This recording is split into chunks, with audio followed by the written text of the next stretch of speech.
que são 8 passos que, percorrendo esses 8 passos, nós passamos de leitores da palavra para aqueles que vivem a palavra. E mais do que viver, chegamos ao ponto de transbordá-la, de proclamá-la. Este é o canal Espiritual Divã e eu sou a teóloga Maria Auxiliadora. Muito bem, o primeiro passo, que é um passo muito importante, ele é o primeiro degrau. É preciso passar por ele para chegar no segundo, terceiro e assim por diante.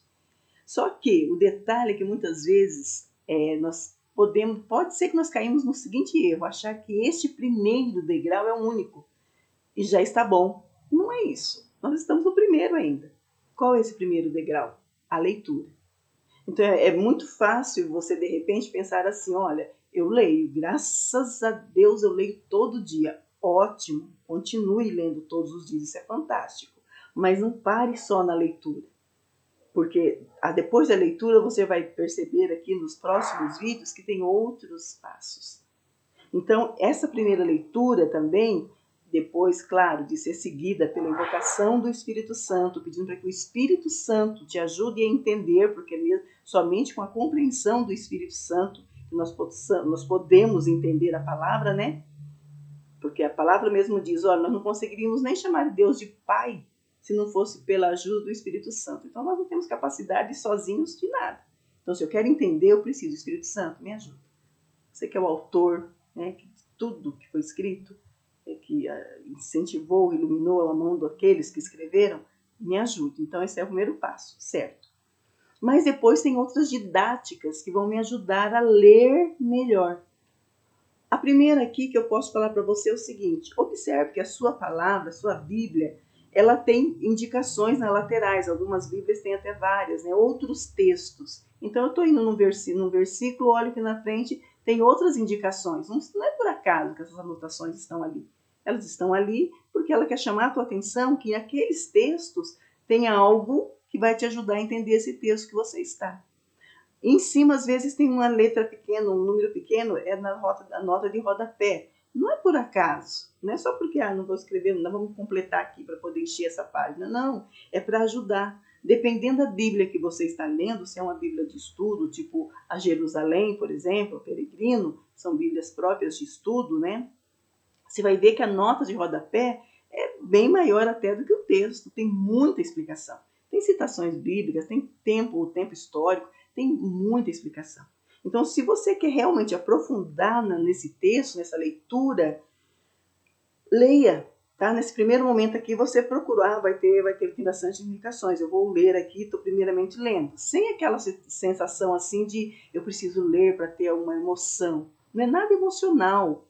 A leitura aqui não é para passar pelo emocional, ela vai passar automaticamente. Mas o principal aqui é que você consiga entender esse texto. Ouvir e entender, foi o que o mestre falou. Não é assim, ouvir e se emocione. Não, a emoção ela é natural, é consequência. Agora, o que nós devemos buscar é o entendimento.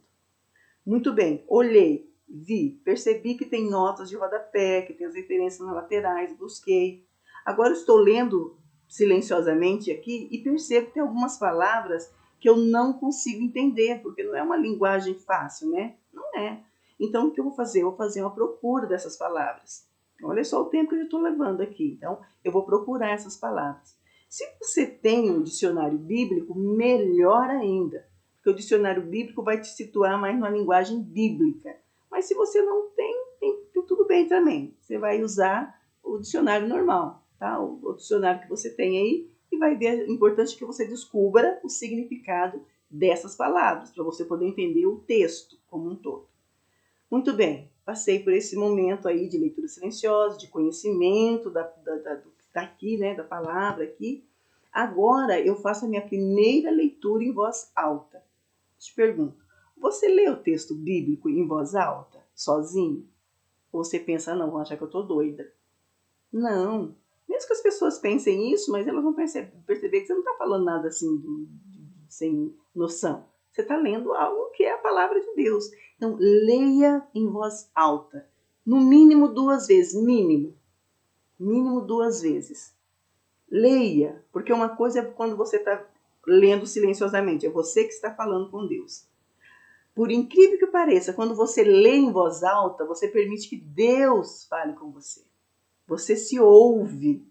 É Deus voltando a voz, utilizando a sua voz para falar com você. Então, você já leu uma vez em voz alta. Aí você vai ler mais outra vez, só que agora a leitura em voz alta não é só uma leitura, é uma leitura com a imaginação trabalhando junto. Como assim com a imaginação trabalhando junto, Maria Auxiliadora? Veja bem, use a sua imaginação. Se você pensar bem, olha a natureza. Deus é um artista. A gente caminha pela natureza e fala, meu Deus, isso aqui é obra de Deus, né? É muita imaginação. Então você também pode usar desta imaginação para as coisas de Deus. Porque o nosso mestre, Deus maior, Deus criador, ele usou de uma imaginação para fazer tudo. Então, ao ler, use a imaginação. Como que eu posso fazer isso? Principalmente usando os evangelhos, lendo os evangelhos, a gente percebe que é uma narrativa, né? Então lá você tem o ambiente, tem os personagens, você tem toda uma situação que é fácil você usar a imaginação. Por exemplo, vamos imaginar o cego de Jericó. Estou lendo sobre o cego de Jericó. Eu fico imaginando, imagina aquele cego naquele sol quente, naquela multidão esbarrando nele, e ele tentando saber onde está Jesus, porque ver ele não conseguia, mas mesmo assim ele grita, querendo que o grito dele chame a atenção. Jesus, filho de Davi. É essa sensação que eu devo passar para quando eu estou lendo o texto. E Jesus, diante de tantas pessoas que estão chamando por ele, porque as pessoas querendo não estavam tudo quietinhas seguindo a ele. Não, com certeza uns pediam, outros clamavam, mas mesmo assim ele para diante de uma voz que chamou de um tom diferente, com uma súplica diferente. Quando eu vou ler, eu vou fazer essa imaginação.